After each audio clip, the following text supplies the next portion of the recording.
रांची की रैली में अखिलेश ने ऐलान किया कि 2024 का चुनाव हम जीतेंगे। मोदी शाह ने मुल्क को पीछे किया है।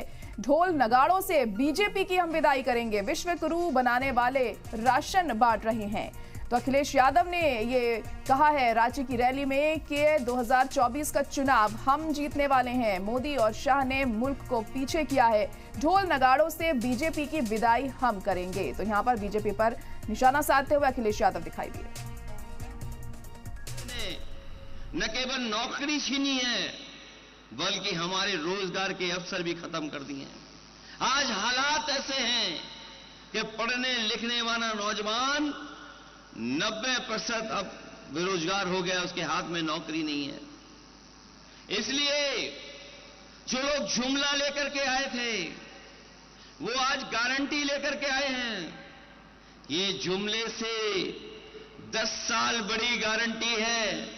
मैं उन गारंटी वालों को कहना चाहता हूं, देश की जनता उनकी गारंटी नहीं चाहती है। देश की जनता बाबा साहब भीमराव अंबेडकर जी ने जो संविधान में हमें गारंटी दी है वो गारंटी चाहते हैं।